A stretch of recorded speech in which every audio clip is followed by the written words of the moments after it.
जय हिंद। आप देख रहे हैं लाइव टाइम्स। आपके साथ हूं मैं खुशबू मनोरमा मिश्रा। बुलेटिन की शुरुआत बड़ी खबर के साथ। आपको बता दें, महाकुंभ नगरी में आज पहुंचे हैं वीआईपी। राजनाथ सिंह और पूर्व राष्ट्रपति जाएंगे प्रयागराज। सीएम योगी भी महाकुंभ के कार्यों की समीक्षा करेंगे। संगम नगरी में अगले अमृत स्नान की तैयारियां शुरू हो चुकी हैं। 13 जनवरी से शुरू हुए महाकुंभ में अब तक 7 करोड़ श्रद्धालु आस्था की डुबकी लगा चुके हैं। ऐसे में रोजाना लाखों श्रद्धालुओं के पहुंचने का सिलसिला बदस्तूर जारी है। इसी बीच आज महाकुंभ नगरी में कई वीआईपी भी जाएंगे। केंद्रीय रक्षा मंत्री राजनाथ सिंह और पूर्व राष्ट्रपति रामनाथ कोविंद आज प्रयागराज जाएंगे। वहीं मुख्यमंत्री योगी आदित्यनाथ भी आज महाकुंभ मेले के कार्यों की समीक्षा करेंगे। आपको बता दें, महाकुंभ नगरी में अगले अमृत स्नान की तैयारियां शुरू हो गई हैं। 29 जनवरी को अगला अमृत स्नान होना है। तो ये बड़ी जानकारी आपको दे रहे हैं। आज महाकुंभ के इस मौके पर राजनाथ सिंह की मौजूदगी होने वाली है और इसी के साथ साथ पूर्व राष्ट्रपति की भी मौजूदगी और साथ ही साथ सीएम योगी आदित्यनाथ भी पहुंचेंगे। तमाम तैयारियों का जायजा लेंगे क्योंकि लगातार लाखों भक्तों के आने का सिलसिला महाकुंभ में जारी है। और ऐसे में अब जब अगला स्नान होना है, शाही स्नान, अमृत स्नान 29 जनवरी को, उसकी तैयारियां किस कदर हो ये देखना महत्वपूर्ण है। क्योंकि आप देखिए, जिस तरह से पहला अमृत स्नान था उस दिन करोड़ों लोगों ने एक साथ आस्था की डुबकी लगाई थी और उसके बाद भी बदस्तूर तमाम जगहों से लोगों के आने का सिलसिला यहाँ पर जारी है। और ऐसे में अब 29 जनवरी को मौनी अमावस्या के मौके पर जो स्नान होगा उसकी तैयारियां भी चल रही हैं। तो बड़ी जानकारी आपको दे रहे हैं। और देखिए, कहीं ना कहीं जो तमाम कुंभ की तस्वीरें लगातार सामने आ रही है वो अपने आप में आस्था के रंग समेटे हुए है और साथ ही साथ ये बताने के लिए भी काफ़ी है कि किस तरह से जो आध्यात्मिकता है वो लोगों के सर चढ़कर बोल रही है। यहाँ पर लाखों भक्तों का आना बदस्तूर जारी है।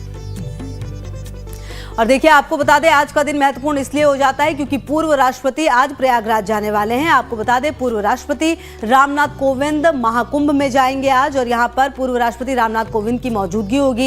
एक देश एक चुनाव विषय पर गोष्ठी आयोजित होगी। जी हां, और मुख्य अतिथि के तौर पर शामिल होंगे रामनाथ कोविंद। ये बड़ी जानकारी अपने आप में काफी खास है ये दिन, और यहाँ पर जो रामनाथ कोविंद की मौजूदगी होगी वो भी काफी खास होने वाली है। इसी के साथ ही साथ आपको बता दें कि आज राजनाथ सिंह जो रक्षा मंत्री हैं उनकी भी मौजूदगी होगी। और आपको बता दें, अगले अमृत स्नान की जो तैयारियां हैं वो चल रही हैं। सीएम योगी आदित्यनाथ आज महाकुंभ मेले की समीक्षा करेंगे। मौनी अमावस्या पर आयोजित होने वाला है अमृत स्नान, जो कि 29 जनवरी को है। अमृत स्नान की जो व्यापक तैयारियां हैं वो शुरू हो चुकी हैं। अब तक 2 स्नान संपन्न हो चुके हैं और आपको बता दें 5 दिन में लगभग 7 करोड़ श्रद्धालु आस्था की डुबकी लगा चुके हैं, जो अपने आप में एक बड़ा रिकॉर्ड है। और इसी के साथ साथ आपको बता दें, आज का दिन महत्वपूर्ण इसलिए भी हो जाता है क्योंकि महाकुंभ नगरी में राजनाथ सिंह की भी मौजूदगी होगी। राजनाथ सिंह रक्षा मंत्री आज प्रयागराज जाएंगे। दोपहर लगभग 12:30 बजे का वक्त होगा जब हेलीकॉप्टर से संगम नगरी पहुंचेंगे। राजनाथ सिंह महाकुंभ में आस्था की डुबकी लगाने वाले हैं और साथ ही साथ यहाँ पर एक वैवाहिक का समारोह है जिसमें कि शामिल होंगे राजनाथ सिंह। 19 जनवरी को जौनपुर के लिए रवानगी होगी। तो आज का दिन महत्वपूर्ण इसलिए क्योंकि पूर्व राष्ट्रपति समेत रक्षा मंत्री राजनाथ सिंह और मुख्यमंत्री योगी आदित्यनाथ की मौजूदगी आज होने वाली है।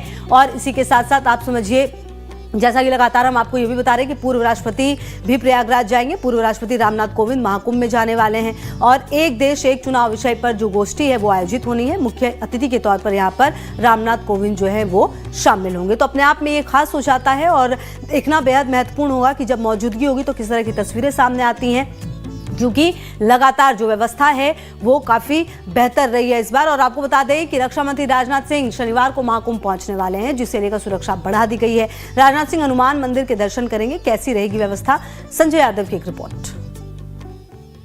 इस वक्त हमारी मौजूदगी है महाकुंभ में और ये मेरे पीछे आप देख सकते हैं। इस वक्त आप देखिए भीड़ लोगों की है। दरअसल ये लेटे हुए हनुमान जी का मंदिर, जहां पर हजारों लाखों की संख्या में लोग स्नान करने के बाद यहां दर्शन करने आ रहे हैं। लेकिन इसके अलावा आप यहां पर देखेंगे तो पुलिस की बड़ी संख्या में मौजूदगी है और यह कहा जा रहा है कि कल रक्षा मंत्री राजनाथ सिंह आने वाले हैं। जो जानकारी अब तक साफ हो पाई है उसके पहले यह मॉक ड्रिल की जा रही है। पुलिस की तरफ से सुरक्षा को लेकर चाक चौबंद व्यवस्था की जा रही है। इधर देखिए गाड़ियों का काफिला, जिस तरीके से रक्षा मंत्री की फ्लीट यहां से गुजरेगी उसको लेकर पूरी व्यवस्था की जा रही है। अधिकारी इस वक्त यहां पर मौजूद है। पुलिस के तमाम बड़े अधिकारी, सीओ यहां पहुंचे हैं और उनकी तरफ से इस बात को सुनिश्चित किया जा रहा है कि यहां पर उनके लिए रास्ता पूरी तरीके से क्लियर हो। आप देखिए कि पुलिस के तमाम गाड़ियां यहां पर मौजूद हैं और यहां से ये काफिला दूर तक आपको दिखाई दे रहा है और एक एक करके ये गाड़ियां लगातार दूर तक लगी हैं। इसके पहले भी आपने देखा तमाम जो वीवीआईपीस आ रहे हैं, एक कॉरिडोर तैयार किया जा रहा है ताकि लोगों को भी ना दिक्कत हो और इन सब के अलावा जो अधिकारी या फिर जो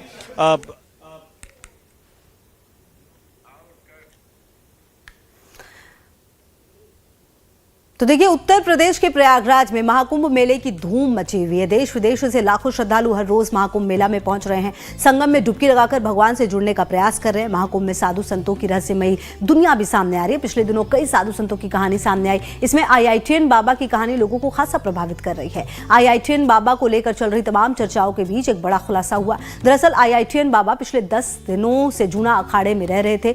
जिसके साथ रहते थे उसने IITN बाबा को लेकर एक बड़ा खुलासा किया। उनका कहना है कि जूना अखाड़े ने उन्हें बाहर कर दिया है। वहीं जब हमारे संवाददाता आशीष राज ने यह जानने की कोशिश की कि आखिर IITN बाबा को जूना अखाड़े से क्यों निकाला गया, तो महाराज जी ने बताया कि IITN बाबा अखाड़े के किसी भी नियम का पालन नहीं करते थे। सोशल मीडिया पर ईट बाबा के वीडियो को वायरल होने के बाद उनके माता पिता महाकुंभ पहुंचे और तब से IITN बाबा का कोई अता पता नहीं है। देखिए एक रिपोर्ट। हमारे साथ श्याम सुंदर पुरी जी महाराज हैं और ये आप एक बारी मैं कहूँगा कैमरा पर्सन से कि पूरे कैंप को दिखाइए और खासकर उस पोस्टर को, तब शायद आपको याद आ जाए कि यहीं पर कुछ दिन पहले या यूं कह लें कि कुछ दिनों पहले तक IIT बाबा बैठकर इंटरव्यू दिया करते थे। इसी सिलसिले में हम बातचीत करेंगे। बाबा जी, अब वो बाबा दिखते नहीं हैं और आपके अखाड़े में भी वो नज़र नहीं आ रहे, क्या कारण है इसका? कौन से बाबा? IIT वाले जो बाबा अच्छा, बहुत फेमस हो रहे थे। अभय सिंह जी। अभय सिंह। हाँ, कल रात्रि एक पत्रकार महोदय से एक संदेश आया कि उन्हें स्वामी आचार्य जी, स्वामी अभयसनन गिरी जी महाराज ने बुलाया है। तो वो साथ में गए उनके शिविर में। हम साथ में थे, हमारे गुरु भाई थे, गुरु जी थे। मिलवाया तो स्वामी जी ने कहा कि हमारे पास भी बहुत IIT लोग हैं, डॉक्टर्स वगैरह और भी बहुत, लेकिन वो वायरल होना नहीं चाहते। सेकंड में वायरल हो जाए, होना नहीं चाहते। अब भी थोड़ा गुप्त साधना कीजिए, भजन कीजिए, इतना उन्होंने कहा। हमने फिर भी एक प्रयास किया कि इनके लिए कुछ, बहुत भीड़ थी, फिर उन्होंने इतने संदेश उनको दिया गुप्त साधना हेतु। हम लोग बाहर आए गाड़ी में, चलो महाराज, तो उन्होंने कहा बस। फिर वहीं से वो गुप्त साधना में चले गए, गायब हो गए। अब वहाँ है या कुंभ मेला में है, कहाँ है, नहीं मुझे जानकारी। बाबा जी, जैसे आप बता रहे थे अभी कि अखाड़े के कुछ नियम होते हैं जी, तो आप उसका क्या वो पालन कर रहे थे? No no no no no no, उन्होंने उन परंपराओं का कोई पालन नहीं किया।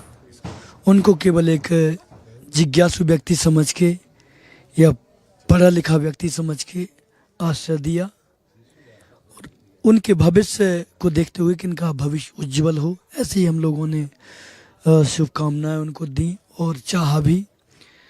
काफ़ी समय तक वो बहुत अच्छे आचरण में रहे। फिर बहुत सारा उनके ऊपर प्रेशर पड़ा, दिमाग पे असर पड़ा, क्योंकि मीडिया वाले लोग या सोशल मीडिया वाले लोगों ने बहुत उनको घेर के रखा। तो बहुत सारी बातों में वो चिड़चिड़ापन आने लगा था। फिर उनका आचरण भी थोड़ा बेसनी होने लगा। बीड़ी पीते थे, बीड़ी से सिगरेट से और भी धूमपान करने लगे। फिर संतुलन बिगड़ने लगा, तो बातचीत भी थोड़ी वैसे होने लगी।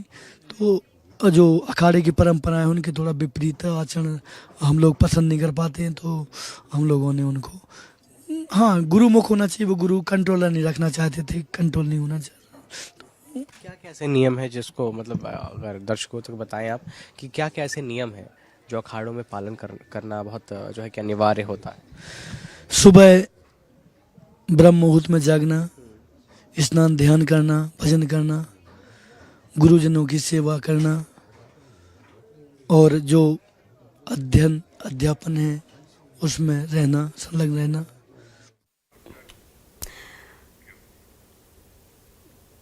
तो देखिए, महाकुंभ का जो भव्य आयोजन है वो लगातार हो रहा है और लगातार लाखों श्रद्धालु हर दिन पहुंच रहे हैं। ग्राउंड जीरो से आशीष हमारे सहयोगी जुड़े हैं हमारे साथ। आशीष, लगातार हर बीतते दिन के साथ जो श्रद्धालुओं की संख्या है वो बढ़ रही है। हालांकि अब इंतजार तो मौनी अमावस्या का भी है, लेकिन उससे पहले भी श्रद्धालु आ रहे हैं और आज का दिन महत्वपूर्ण इसलिए क्योंकि राजनाथ सिंह, साथ ही साथ जो पूर्व राष्ट्रपति है रामनाथ कोविंद और योगी आदित्यनाथ की भी आज मौजूदगी होने वाली है। आशीष। बिल्कुल खूबसूरत। देखिए, बता दें कि प्रशासन की तरफ से एडवाइजरी जारी की थी जिसमें बताया गया कि सीएम योगी आदित्यनाथ, राजनाथ सिंह और पूर्व राष्ट्रपति रामनाथ कोविंद भी यहां पर आज पहुंचेंगे। वहीं साथ ही साथ जो है कि यहीं इस सेक्टर 4 से कुछ ही दूरी पर यानी सेक्टर 1 में एक गंगा पंडाल बनाया गया है जिसमें हर रोज शाम को कलाकार जो है कि यहाँ पर आएंगे और यहाँ पर जो महाकुंभ में लोग आ रहे हैं उनके लिए जो है कि भक्ति गाने या जिस तरीके से परफॉर्म करेंगे वो करेंगे। इसी सिलसिले में कल भी जो है कि रवि किशन शुक्ला जो कि गोरखपुर सांसद हैं, साथ ही साथ भोजपुरी के जो है कि सिंगर रितेश पांडे यहाँ पर पहुंचे थे और लगातार रोज जो है कि एक नए कलाकार यहाँ पर आएंगे। वहीं दूसरी तरफ बता दें कि जब से ये प्रशासन को एडवाइजरी मिली कि पूर्व राष्ट्रपति यहाँ पर आ रहे हैं, तब से और भी सुरक्षा व्यवस्थाओं को बढ़ा दिया गया है। हर जगह एनएसजी लगातार गश्त लगा रही है। साथ ही साथ जो एटीएस के कमांडोज हैं, वो चाहे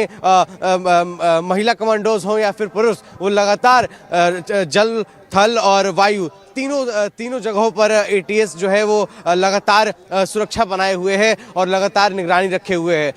ड्रोन के जरिए एटीएस जो है कि निगरानी रख रही है। वहीं हम दूसरी तरफ अगर बात कर ले पानी में, तो वहां पर भी पानी के बीचों बीच एटीएस ने अपना जो है कि एक कैंप नुमा बनाया हुआ है और वहां से लगातार जो एटीएस के कमांडोज हैं वो निगरानी रखे हुए हैं और जमीन पर जो है कि लगातार जो बख्तरबंद गाड़ियां हैं उससे जो है कि रेकी की जा रही है। उसके अलावा जितने पीपा पुल थे, चूंकि आज पूर्व राष्ट्रपति आ रहे हैं, मुख्यमंत्री आ रहे हैं, रक्षा मंत्री आ रहे हैं, उसको मद्देनजर रखते हुए जितने पीपा पुल हैं उनमें एक जो है कि ग्रीन कॉरिडोर भी स्थापित किया गया है कि इन केस ऑफ कोई भी इमरजेंसी होता है उस हालात में उस ग्रीन कॉरिडोर से जो है कि वीआईपीज़ को निकाला जा सके। और साथ ही साथ कई ऐसे अखाड़े हैं, कई ऐसे साधु संत हैं जिनसे पूर्व राष्ट्रपति रामनाथ कोविंद मिलेंगे। उसके बाद जो है कि यहाँ पर घाट किनारे यानी संगम किनारे भी स्नान करने जा सकते हैं। आपको बता दें कि रक्षा मंत्री राजनाथ सिंह का भी जो एडवाइजरी, जो प्रोटोकॉल जारी हुआ उसमें भी साफ तौर पर है कि वो कई ऐसे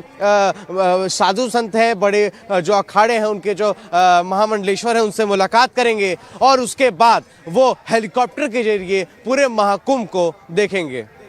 बिल्कुल। अच्छा आशीष, ये बात तो हो गई कि चलिए किस तरह से आज वीआईपी मूवमेंट जो है वो होने वाला है और उसकी तैयारियां जो है वो की गई हैं। बहरहाल अब सवाल एक ये भी होता है आशीष कि हर बीतता दिन जो श्रद्धालु हैं यहाँ पर पहुंच रहे हैं, आज श्रद्धालुओं को किस तरीके से देखा जा रहा है, किस तरह की तस्वीर आज सामने आ रही है? क्योंकि जैसा कि आपके पीछे काफी कोहरा नजर आ रहा है, ठंड काफी ज्यादा है आशीष आज भी वहां पर।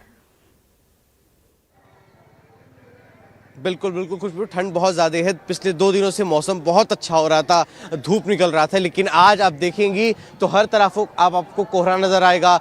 लोग जो श्रद्धालुओं की संख्या वो लगातार यहाँ पर बढ़ रही है, लेकिन चूंकि इस वक्त ठंड बहुत ज़्यादा है तो आप देखेंगी कि भीड़ भाड़ कम नज़र आएगा। और वहीं दूसरी तरफ लगातार जो श्रद्धालु यहाँ पर पहुँच रहे हैं उनके लिए सरकार ने रैन बसेरों की व्यवस्था की है। साथ ही साथ जो कैंप्स हैं, जो डॉम सिटी बसाई गई है उसकी व्यवस्था की गई है। तो जो श्रद्धालु यहाँ पर दूर दराज यानी देश के कोने कोने से पहुंच रहे हैं उनके लिए हर तरह की व्यवस्था की गई है, रहने की व्यवस्था की गई है, खाने के लिए भी व्यवस्था की गई है। तो ये सारी व्यवस्थाएं तो लगातार की जा रही हैं। साथ ही साथ जो अखाड़े हैं उनमें भी जो मीटिंग हुई थी अमृत स्नान से पहले, उसमें भी साफ तौर पर उस मीटिंग में ये कहा गया था कि जितने भी लोग आ रहे हैं बाहर से और जितने अखाड़े हैं वो ऐसा ना हो कि एक ही दिन सारे अखाड़े जो है कि अपना जो हम कह सकते हैं कि जो खाना बनता है और बंटता है लोगों में प्रसाद के रूप में, तो इसके लिए भी मीटिंग हुई थी कि रोज ऐसा ना हो ताकि एक ही दिन सब जो है कि अखाड़े खाना बनवा ले और अगले दिन कोई ना बनवाए।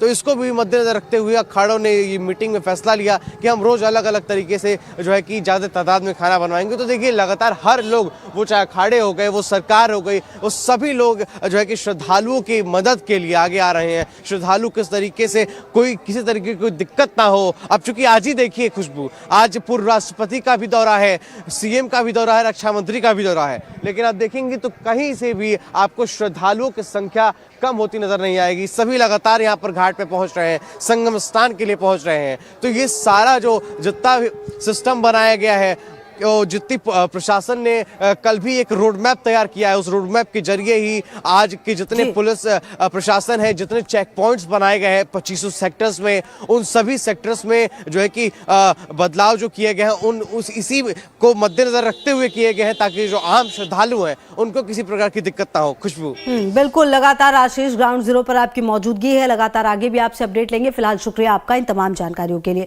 तो सहयोगी आशीष तमाम जानकारी देते हुए कि किस तरह से तमाम जो स्थितियां उस पर कंट्रोल करने की कोशिश लगातार की जा रही है। बहरहाल देखिए, महाकुंभ के लिए संगम नगरी प्रयागराज पहुंच रहे लोगों को देश की सांस्कृतिक विरासत से रूबरू करने के लिए प्रयागराज में अलग अलग कार्यक्रमों का आयोजन किया जा रहा है। और प्रयागराज के सेक्टर 1 में सरकार की ओर से गंगा पंडाल बनाया गया है, जहां रोजाना शाम को सांस्कृतिक कार्यक्रम हो रहे हैं। शुक्रवार को गोरखपुर सांसद और भोजपुरी एक्टर रवि किशन ने अपनी प्रस्तुति से सबका मन मोह लिया। नगरी प्रयागराज इस वक्त आस्था का सबसे बड़ा केंद्र बना हुआ है। दूर दूर से लोग यहाँ महाकुंभ के लिए पहुंच रहे हैं और संगम में आस्था की डुबकी लगा रहे हैं। वहीं लोगों को भारत की सांस्कृतिक विरासत से रूबरू कराने के लिए और संस्कृति से जोड़कर रखने के लिए इस गंगा पंडाल का आयोजन किया गया है, एक गंगा पंडाल बनाया गया है। बीते दिन यानी 16 जनवरी को डिप्टी सीएम केशव प्रसाद मौर्य ने इस गंगा पंडाल का शुभारंभ किया था और 16 जनवरी से लगातार 24 फरवरी तक यहाँ रोजाना कोई ना कोई सिंगर आकर परफॉर्म करेगा। किस तरह से इसको सजाया गया है ये भी आपको दिखाएंगे और अंदर किस तरह से सांस्कृतिक कार्यक्रम चल रहे हैं वो भी आपको दिखाएंगे। सबसे पहले आपको बता दें कि ये गंगा पंडाल जो है इसके अंदर 10,000 लोगों के बैठने की व्यवस्था की गई है। तस्वीरें आप देख सकते हैं किस तरह से चेयर्स लगाई गई है और रोजाना जो है मंच पर यहाँ पर कुछ ना कुछ सांस्कृतिक कार्यक्रम चलेगा और कोई ना कोई जो गायक है वो यहाँ पहुंचेगा और लोगों को एक तरह से भारतीय संस्कृति से रूबरू कराएगा। आपको यहाँ भी दिखा सकते हैं, आप देखिए किस तरह से कितना भव्य और दिव्य इस गंगा पंडाल को बनाया गया है। डिप्टी सीएम केशव प्रसाद मौर्य ने 16 जनवरी को इसका उद्घाटन किया था। वहीं आप देख सकते हैं सेक्टर 1, क्योंकि जिस तरह से महाकुंभ क्षेत्र को मेला क्षेत्र है उसे कई सारे सेक्टर्स में बांटा गया, तो सेक्टर 1 में गंगा पंडाल है, सेक्टर 4 में त्रिवेणी मंच है, सेक्टर 21 में सरस्वती मंच है और सेक्टर 24 में आप देख सकते हैं यमुना मंच है। ये अलग अलग पंडाल और मंच जो है उत्तर प्रदेश सरकार द्वारा बनाए गए हैं और यही चीज हम दिखा रहे हैं। 10,000 लोगों के बैठने की कैपेसिटी इसमें है।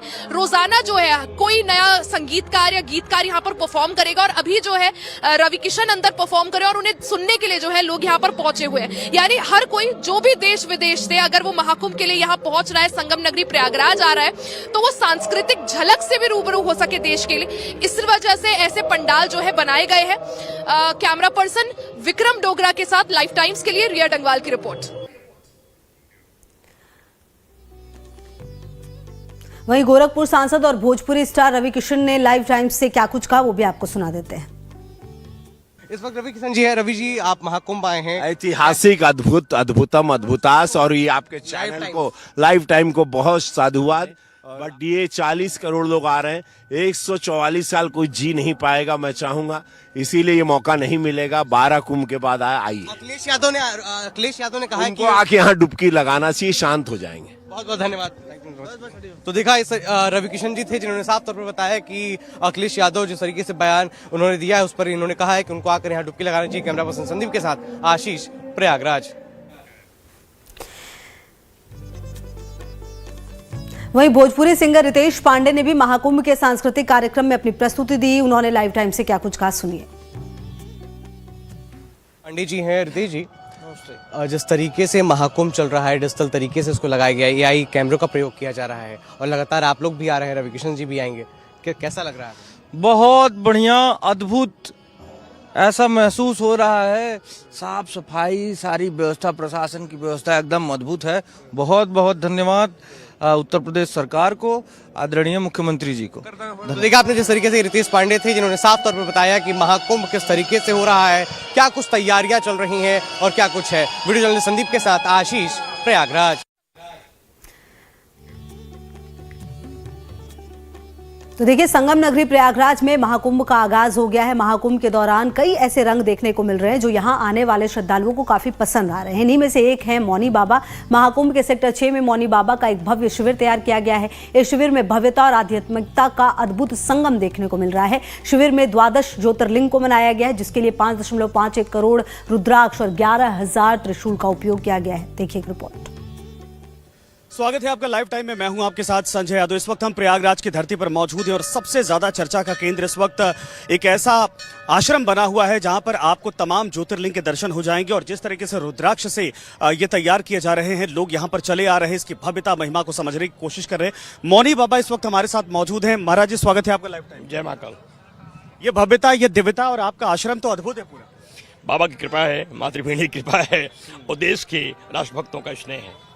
तो क्या कहेंगे, ये जो इस बार रुद्राक्ष से ज्योतिर्लिंग तैयार किए जा रहे हैं, क्या विशेष है? क्या आप दिखाना चाह रहे हैं आश्रम के जरिए? क्या भक्तों तक पहुंचाना चाह रहे हैं? नहीं, मैं केवल निवेदन कर रहा हूँ, दिखा नहीं रहा हूँ। मेरी आस्था है, निवेदन है कि महाकुंभ को भव्य बनाओ, भारत हिंदू राष्ट्र बनाओ, अपनी बिगड़े भाग्य बनाओ, जन तक ये लहर फैलाओ, बिगड़ी स्थिति को लहराओ, भारत स्वर्ग धरा का सुंदर, इसे शिखर पे अभी चढ़ाओ, राष्ट्र तिरंगे को लहराओ, भारत हिंदू राष्ट्र बनाओ। बिखरे हुए समाज के प्राणी, बिखरे हुए समाज के प्राणी, विष घोलो ना, अब उन्हें बचाओ, जाति पाति का विषय मिटा दो, केवल हिंदू धर्म बताओ, भारत हिंदू राष्ट्र बनाओ। बिगड़े पंथ हमारे अब तक, उनसे बच के काम चलाओ। बिगड़े पंथ हमारे अब तक, उनसे बच के काम चलाओ, महाकुंभ में डुबकी लगाओ, भारत हिंदू राष्ट्र बनाओ के संकल्प लेकर 7 बड़े संकल्प मेरे हैं। हिंदू राष्ट्र, काशी मथुरा मंदिर निर्माण, भारत की सुरक्षा, सेना को मजबूत होना, देश की अर्थव्यवस्था, बेटियों की सुरक्षा, बांग्लादेशी हिंदुओं का नरसंहार बंद होना, महाकुंभ को भव्य बनाना और देश की अर्थव्यवस्था को मजबूत करके भारत को विश्वगुरु के पद पर ले जाने के लिए तमाम वैदिक तांत्रिक मंत्रों का प्रयोग करके अनुष्ठान कर रहा हूं। यहाँ 12 ज्योतिर्लिंग स्थापित हैं। आपके कैमरे में लोग देख पाएंगे, यहाँ 6 ज्योतिर्लिंग। पूरे विश्व में एक ज्योतिर्लिंग मात्र महाकाल की दक्षिणमुखी है और यहाँ 6 ज्योतिर्लिंग दक्षिणमुखी बनाई गई हैं। 6 ज्योतिर्लिंग दक्षिणमुखी, एक महाकाल की मात्र पूरे भारत में है। यहाँ 6 ज्योतिर्लिंग हैं। आतंकवाद विनाश के लिए 1, बेटियों की सुरक्षा के लिए 2, सेना को मजबूत करने के लिए 3, देश को हिंदू राष्ट्र बनाने के लिए 4, बांग्लादेशी हिंदुओं को बचाने के लिए 5 और आतंकवाद का समूल विनाश करने के लिए 6। और इधर 6 शिवलिंग हैं। देश की अर्थव्यवस्था मजबूत करने के लिए, भारत को विजयी बनाने के लिए, विद्या बुद्धि की वृद्धि के लिए, भारत का शौर्य और पराक्रम बढ़ाने के लिए, युवाओं को शक्ति सामर्थ्य और धन देने के लिए तथा भारत को विश्वगुरु बनाने के लिए 6 शिवलिंग इस तरफ है, 6 इस तरफ है। और उसमें 36 स्तंभ हैं। 36 स्तंभ हैं और जो वो 36 स्तंभ भगवती बंगलामुखी के हैं। सर्व शत्रुम विध्वंसय विध्वंसय, शत्रुम मारे मारे, मोहे मोहे, स्तंभे स्तंभे, उचाटे उचाटे, शत्रुम रक्षय रक्षय, शत्रुम बुद्धिम नाशय नाशय, बलम नाशय नाशय, शक्तिम नाशय नाशय, शत्रुम विध्वंसय विध्वंसय, रक्षय रक्षय, भारत संस्कृत रक्षय रक्षय, भारत संस्कृत वृद्धे वृद्धे, कामना मम मनोवांछित कार्य साधे साध, शीघ्र मनोवांछित फलम देहि देहि का प्रयोग करते हुए मैंने 4 त्रिशूल स्थापित कर दिए हैं। काला त्रिशूल शत्रु विध्वंस के लिए, लाल त्रिशूल देश की अर्थव्यवस्था के लिए, श्वेत त्रिशूल ज्ञान विद्या बुद्धि के लिए और पीला महामारियों के विनाश के लिए स्तंभित कर दिया हो इनको। जैसे चलोगे वैसे मार दिए जाओगे। हमारे देश सेना चढ़ के मार देगी, क्योंकि जैसे वो निकलेंगे वैसे हमें पता लग जाएगा। इस विद्या का प्रभाव ही यही है। जैसे ही आक्रमणकर्ता निकलेगा वैसे हमें पता लग जाएगी। शत्रु को मारने का इसी कहन, शत्रु पदम स्तंभ है, स्तंभ है, जिह्वा स्तंभ है, बुद्धि स्तंभ है, बलम स्तंभ है, श्रियम स्तंभ, सब स्तंभित कर दे रहा हूँ। जैसे बढ़ेंगे महाराज हमारी सेना जान जाएगी, जाने खट खट खट खट मारेगी, लेकिन मर जाएंगे, देश मेरा बच जाएगा। इसलिए स्तंभन कर दिया हूँ। अब फिर गणेश के 12 मैंने स्तंभ बना दिए हैं जो रक्षा के लिए हैं, क्योंकि 12 गणेश है और 12 सूर्य हैं। 12 मैंने घंटे लगा दिए, हर महीने के अलग अलग सूर्य को 1-1 घंटा दे दिया हूँ कि महाराज आपका घंटा बजेगा। मेष राशि में सूर्य गया, कुंभ लग गया है, कृपा कीजिए, दया कीजिए, भारत को आरोग्य कीजिए, विजय कीजिए। तो घंटे बजेंगे आरोग्यता के और विजय के। गणेश स्तंभों पर घंटा बजेगा तो विघ्नहरण हो जाएगा, विजय प्राप्त हो जाएगी। और जब इन शक्तियों से हम शक्तिपात करने के लिए, उसके बाद फिर मैंने बाबा का आह्वान किया। सरकार की स्फटिक मणि की शिवलिंग मैंने स्थापित कर दी है, जो दुर्लभ शिवलिंग है। बाबा विराजमान है और चांदी के सिंहासन पर सरकार है। फिर इस पर क्यों है? क्योंकि चांदी के सिंहासन पर बाबा के बैठने के बाद देश के जितने भी लोगों को काल सर्प दोष है, काल सर्प दोष समाप्ति, पितृदोष के समाप्ति के लिए प्रयोग कर दिया हूँ। लोग दर्शन करें और अपने दोषों से मुक्ति पावें, भाग्य बढ़ावें, आगे बढ़े, कल्याण हो। महाराज जी यहाँ तो भगवान शंकर के सिर्फ नहीं बल्कि पूरे ब्रह्मांड के दर्शन हो रहे हैं। ब्रह्मांड के, अरे